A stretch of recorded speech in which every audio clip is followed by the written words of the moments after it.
Conversations across time. Conversations across time. Conversations across time. Conversations across time. Conversations across time. Conversations across time. Conversations across time. Conversations across time. Conversations across time. Conversations across time. Conversations across time. Hi, I'm Mark Hoffman, proud member of the Conversations Across Time team and a retired history teacher. Tonight's show I portray Ulysses S. Grant, President of the United States from 1869 to 1877 during the critical period of Reconstruction. I also was the 8th president of the National Rifle Association. As you will see, that becomes important. Also on the panel this evening are the show's hosts, attorney Vivienne Crawford and attorney Irv Madnick, who was involved in many cases that involve gun violence. During the show this evening, the panel will discuss the bastardization of the Second Amendment and how the original charter of the National Rifle Association has also been bastardized to make sure that every American thinks that it's all right to own guns. We will discuss how money, lobbying, political action committees, propaganda, and racism influence people's perception of gun ownership and the critical problem of mass shootings in the United States of America. Stay tuned for a very provocative and educational show. The situation is critical. In this country, it is easier to buy an AR-15 assault weapon than this stogie I hold in my hand. Enjoy the show. Last week, we left off with you, President Grant, and we were talking about the NRA and the lobbying and the fact that nothing seems to get done in Congress as a result of the power of the lobbying arm of the NRA. Would you like to just continue with that? Yes, the gun manufacturers poured tons of money into the organization that I was president of many years ago, and the intent of this money is to facilitate people being able to buy ammunition and all kinds of firearms. And my organization has been bastardized, where today it lobbies the Senate and the House, and it tells people who are running for election that if they don't back absolute ownership of weapons, unfettered ownership of weapons, that we will oppose them. My organization, not we, but yes, my old organization will oppose them and stop them from being elected. So no politician in the United States, unless they are in a strong urban area, like your mayor of New York, de Blasio, yes, or your mayor of Philadelphia, Mr. Jim Kenney, can advocate strong gun control because they will not be elected. We will, my organization will pour tons of money into that election to defeat that candidate who wants to regulate firearms. In the past 18 months, we've seen the mass shootings in Orlando, we've seen the Las Vegas, and now Sutherland Springs, Texas. It boggles my mind as an old timer coming back and looking at what's going on in your country. I guess 15, I don't know how many years ago, I remember that there was a man that tried to blow up a plane with a bomb in his shoe. Yes. Now, when you have to enter an airplane, you have to take off your shoes. Yet, since then, there's been 1,500 or more mass shootings in the United States. Nobody does anything. With so yes, the threat of one shoe bomber, the entire population who wants to board a plane has to take off their shoes Yes. Yet, with all these mass killings, and you had a mass killing of children, I think the Sandy Hook. attorney Irv made a statement that we're on the day after that, the mass killing, and nothing is done. So to me, it boggles my mind that you can't get legislation to restrict, especially assault weapons. We're not talking about a hunting rifle, and we're not talking about maybe even a plain old handgun, but not a Glock and not an AR-15. Well, how about this? This guy in Vegas stood there and killed 56 people at a rock concert, had what was called, which I'd never heard of before, by the way, a bump stock, which he could put on a semi-automatic weapon, which, by the way, fires bullets at about 50 or 60 bullets a second. But that bump stock, you can put it on there and increases the assault weapon to 100 or 150 bullets. Now you have a car that second. goes 120, and now you're making the car go 240 for no reason at all. Right. Yes. And yet, it would be the simplest that you would think that the very next day that the people in our Congress would get together and say, look, We want to do away with bump stocks. let's because, by the way, fully automatic weapons, an assault rifle is not considered that, I don't know why, but fully automatic weapons are illegal. And this bump stock actually turns a semi-automatic weapon into a fully automatic weapon, and yet they couldn't get a majority of people in the House and in the Senate nobody even introduced a bill, I don't think. And if they did, they certainly didn't get enough people to vote on it and ban it. So that, to me, is just incredible, and it shows what kind of power the system of lobbying in this country has come to. Well, and it's not just a bastardization, by the way, of the Second Amendment, or a bastardization of the original intent of the NRA. It's a bastardization of the democracy of the United States of America. I agree with you. I want 100%. I want to throw something out there. You know, the shoe bomber that you referred to, President Grant, there is something that Irv alluded to last week that's appropriate when we talk about that. What color was the shoe bomber? Yeah. What color was the shoe bomber? So everyone that going through an airport has to take off their shoes, has to be screened because of one black man with a bomb purported in his shoes. That wouldn't even have worked. That would not have even worked. Right. Well, the other interesting thing is, But of course, I think you had an underwear bomber at one time too. Yeah, Now, sure. I thought maybe you'll have to take off your underwear. you go commando, but you can have a gun strapped to your naked waist. Yeah. Listen, Yes. it's mindless and boundless, all those suggestions. But anyway, when the issue today, of course, the issue of guns is also entwined in this immigration issue. It's Yes. become the centerpiece of this unbelievable president that we have in the United States, who turns everything, every event, every negative event, into a reason to scream about immigration and bringing in terrorists and Muslims or whatever. When the simple fact is almost all of these, as a matter of fact, all of these shootings with assault weapons have been conducted by citizens of the United States citizens, and not by immigrants.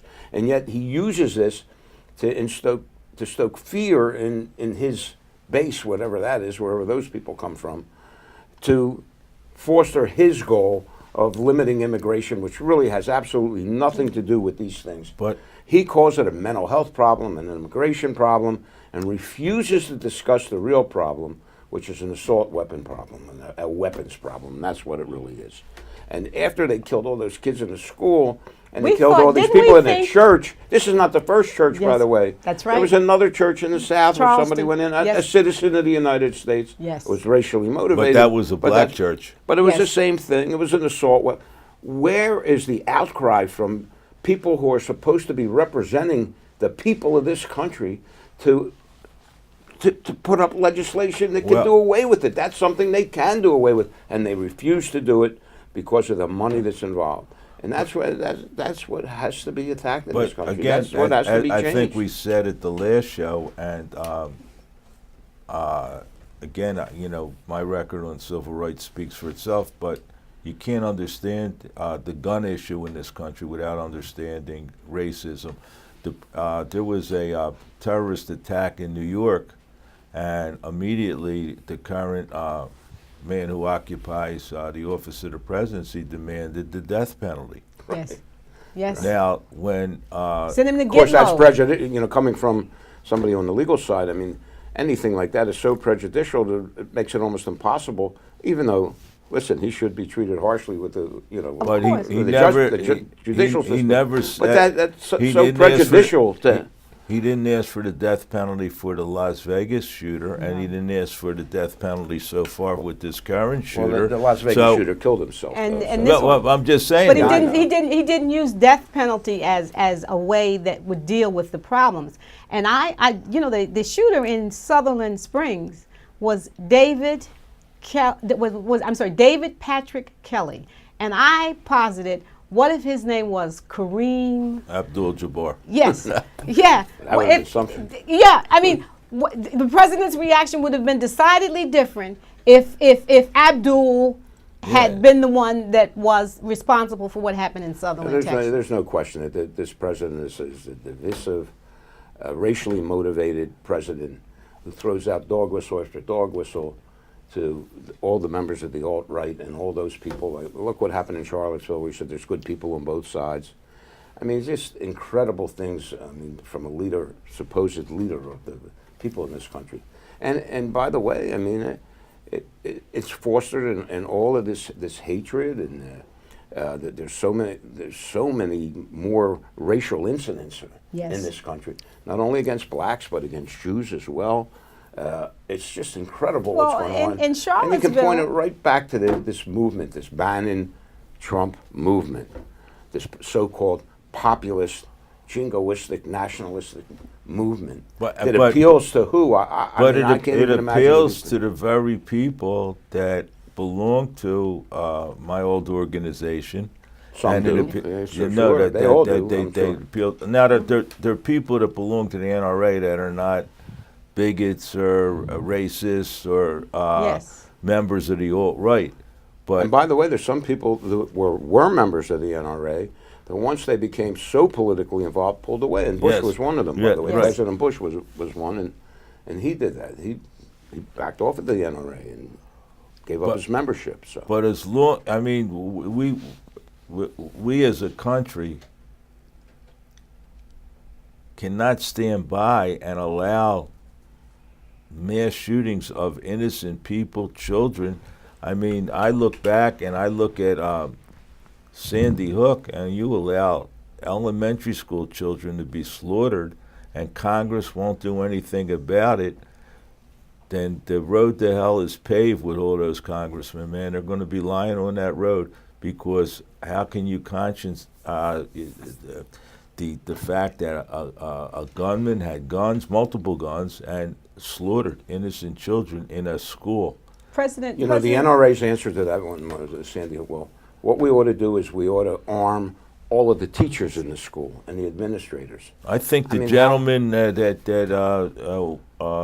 was involved in yesterday's mass killing was also a teacher. So how would you like him to have a gun in He front was of a you? teacher? I think so. Oh, okay. I didn't know that. Now, I must say that when Sandy Hook happened, I remember thinking, well, this is it. This is the watershed moment The paradigm would change, yeah. that the paradigm would change. And being so disheartened to see the reaction of the Congress just didn't want to tackle it. And now, of course, after Las Vegas happened and after Sutherland Springs, what do we hear from the White House? We hear spokespeople coming out and saying it's too soon to talk about it. It's not a gun issue. That's what he said. Not a gun It's issue. not a gun issue. It's a mental health issue. It Well, is a mental health issue to a certain I extent, but li- it's also a gun issue. Yeah. I'm a religious man, and I listen to your politicians, and their only solution is pray for the families of the people who lost their loved ones in these churches. Pray for them. Well, praying for anybody is not going to stop a bullet. That's right. Now it's interesting that you would say that, because the alt-right identifies itself as being upholding good Christian values, and the good Christian values that they are upholding is that you should allow people to have guns. And no, we haven't even talked about the fact that in February of this year, President Trump, it's very hard for me to put president in front of his name, but anyway, President Trump quietly signed away a safety precaution that had been put in place to preclude people who had mental health issues from purchasing guns. He signed that away. He overturned that. And I think that's because he wanted to buy a gun. Because I think because Obama had put that regulation in yes, place, probably. yes, Because he yes. just wants to do away with everything No, that Obama did. If you He had, doesn't care. if He you doesn't had even know mental what it health means. checks on purchasing firearms, your president couldn't own a firearm. Right. yeah. I think more and more we are witnessing that, and we're, there has been talk about that. There have been letters. There have been mental health professionals who have come up to state that, of course, in spite of, because there was always a rule, the Goldwater rule, that you could not have a discussion about someone's mental health if you had not treated them. But because of the danger that this president posed for this country, it became clear that legally it was imperative that mental health professionals speak up. So that when he says it's a mental health issue, that coming from a person who has mental health issues. I look at it this way. You wouldn't let a blind person drive a car.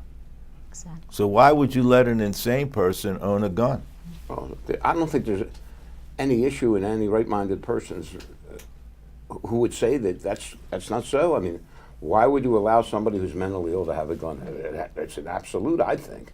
Or why would you allow anybody who was convicted of a felony have a gun? Or, for that matter, why would you allow a 13, 14, or 15-year-old person to have a gun? I mean, and you can't do anything about it. There has to be something that can be done Now, about it. even dicta in the Heller decision, nothing in our opinion, this is Justice Scalia, Right. nothing in our opinion should be taken to cast doubt on long-standing prohibitions on the possession of firearms by felons and the mentally ill, or laws forbidding the carrying of firearms in sensitive places such as schools and government buildings, or laws imposing conditions on commercial sale of Right. arms. Even that court, Scalia. Even that court, Scalia, who was the most right-wing of all right-wing justices that we've ever had, even he admitted that this was not an absolute right. And there were certain circumstances which he laid out. But this LePierre, or whatever his name, Yes. that he will not allow even the first thing to be passed to limit the absolute right to carry all of these weapons, because he feels that once one limitation will be put on it, then other, like they're doing, by the way, with the abortion law, Yes. with the abortion ruling. I mean, they keep chipping away at it and chipping away at it with the intent to do away with it without actually overturning it. And that's the same thing that he fears will happen with the right to carry a weapon. He's probably right about that. But the point is, it goes against what a vast majority of people in this country really want to happen, as far as ownership and That slippery carry. slope, that's what you're talking. Right. That's what he's talking about. It didn't happen when they regulated the Thompson machine guns or Tommy guns. They passed that law. Nobody outlawed handguns Yes. at that time. So Historically, there's no precedent for it. Exactly. So, I mean, it's, to me, looking down at it, and it's a money maker to sell guns. It's a money maker to sell ammunition.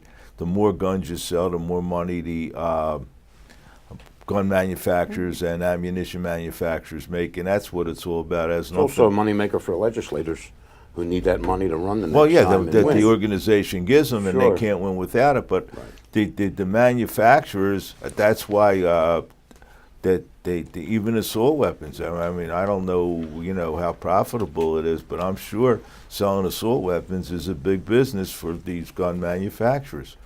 And as long as money, as you said before, it has the kind of influence it has on the legislative branch, and like I said, it always has. Even during my administration, there was a lot of corruption. As long as that is going to, it won't change. But 80, earlier, I think last week, in fact, Irv, you mentioned that 80% you felt that 80% of the population in this country would think that there should be sensible regulation and that there should certainly be prohibitions against semi-automatic weaponry. Absolutely. And mentally ill people too. And mentally, I think 80% of members of the NRA probably feel that way. Absolutely. I believe that too. And so Wayne LaPierre gets to ride herd over the NRA membership in such a way that these people are no longer thinking. So when we talk about something needing to happen, I think NRA members need to rise up and say, this is not something that we want. We want bans on You're asking assault for too weapons. much. I think you're asking for too much. Well, Let's yeah, use our president as an example. Yes. I mean, when he was running for president, okay, look what happened in the last couple of weeks with Harvey Weinstein. I know we're going afield from Yes, that's all from right. the NRA, but Harvey Weinstein, a lot of women came forward and accused him of sexual assaults and so on and so forth. A lot of women, I mean, like 50 of them. Yes. And oh my God, boom! That he was immediately fired from the company that he started. It was his company, the Weinstein company. They fired him from him, threw him off the board. Criminal charges are pending all over, and he's totally disgraced. Our president, during the course of this campaign, bragged about how he could sexually assault a woman, and they would never complain. And after he did that, many, many women came forward against a very powerful man to accuse him of these very things. And by the way, you mentioned before you thought that was, boom, when that happened, I thought this was going to be for sure. I said, well, that's the end of this campaign. I said, he's a goner here, he's done. And what happened? Nothing. People didn't care. The people that like him for whatever reason, they don't care if he colluded with Russia. They don't care if he lies 10 times a day. They don't care about any of that stuff. They love the fact that he was great on The Apprentice. And if he was great on The Apprentice, because he really wasn't good as a businessman, there's no question about that. Right. Everything he touched turned to crap. Turned to bankruptcy. Yeah, bankruptcy and crap. Not to justify what your Harvey Weinstein did to women or what. However, I think, as I look at it from the 19th century, it seems that there is a double standard of who gets accused of sexual harassment and acting in an inappropriate manner. So, I mean, not to justify what these people did, but I'll just throw out 3 names, and there's some sort of common denominator. Harvey Weinstein, Bill Cosby, and Weiner, the congressman. Okay. 2 Jews and a black man. Yes. Now, one of the old stereotypes against blacks and You're Jews. looking for a common denominator here. Yes. No. Yeah, just seriously. yeah, sure. I mean, I look There's at no it from the question, 19th. absolutely. Yeah. But one of the stereotypes about African American men and Jews is that they want to rape white women and have sex with white women. Now, Donald Trump is your white. He's not Anglo-Saxon. He's German, but he has that stock. And he gets away with a lot more than Weinstein or Cosby or Anthony Weiner. And to me, that feeds right into the stereotype. What the black man is chastised for, Yes. the WASP is kind of, that's just men being men. Yes. Yes. And That's why, I mean, but that's one of the reasons for sure, but that's why these things, it looks so easy to us that these things can be overturned because they're so stupid. Right. It's so ridiculous. How can't everybody look at it the way we look at it? And they talk about living in a bubble, and really we're living in the bubble. We're the ones that are in the bubble because we happen to be in the minority now.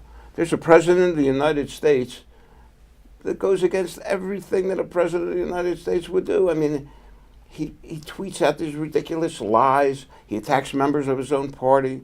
He attacks countries and creates situations that are so dangerous in this nuclear world. And it's no big deal. Okay, so he only has a 30% approval rating. What does that mean?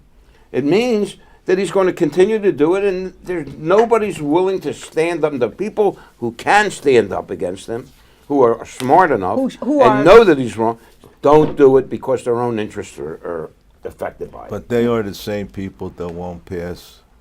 Gun Responsible control gun laws. laws because the NRA's in their pocket, and Trump is in their pocket because they won't get reelected if they don't back him. Then the only people who are standing up are the people who are not going to run again for Yes. Senate or for the House, and they're the ones that are speaking up. I would have never said anything like this, but I will throw it out to Ms. Crawford and yourself, Ms. Irv. Your president, or when he was running for president, stood up and said, if Hillary Clinton is elected and she'll have the right to appoint a Supreme Court justice, we need to take a Second Amendment remedy. He said that in the campaign, which Yes, means he did. Yes, he did. rise up with guns. He did say that. Right. He said, "Don't Now, worry." He said, "Don't worry about it. Those Second Amendment guys will take care of the situation." We'll have a Second which was Amendment. a veiled threat that We'll have a second. to organize those people to kill Hillary Clinton. What, Actually what said would it. have happened if Barack Obama had said the same thing? Oh well, there's no question. What would have happened if Bernie Sanders had said the same Absolutely. thing? So we cannot dismiss this bigotry in his base from what actually happens. But and it what would have people- happened if Hillary Clinton said it too. By the way. Exactly. Yes, but that's a woman. Yeah. I mean, okay. I mean, There you go. there Okay. we Throw have it. another group in there. That's right. Women, blacks, Jews. So yeah, sure. So Well, this that's is what his base, his rebellion is all about. They want to go back where minorities knew their place, where women knew their place, sure. and men can walk around with Pre-Civil guns. Rights Act, pre-Voting Rights Act. yes. Yeah, that's what they want to do. Sure. That's But what they're I talking want to. about. We have come to the end of this episode. I want to leave the audience with. We're talking about the Second Amendment, and the NRA and the bastardization of the Second Amendment. We also think it's the bastardization of the NRA, and I want to leave you with just one clip, which we will sign when we sign out. We will have on the screen, and this is what it says: America's gun homicide rate is more than 25 times the average of other developed countries. We want to leave you with that thought. So tonight I've been joined by President Grant and Mr. Irv Madnick, and we will ask for you to join us next week to hear the continuation of this discussion, the NRA and the bastardization of the Second Amendment. Thank you. Conversations across time, conversations across time, conversations across time, conversations across time,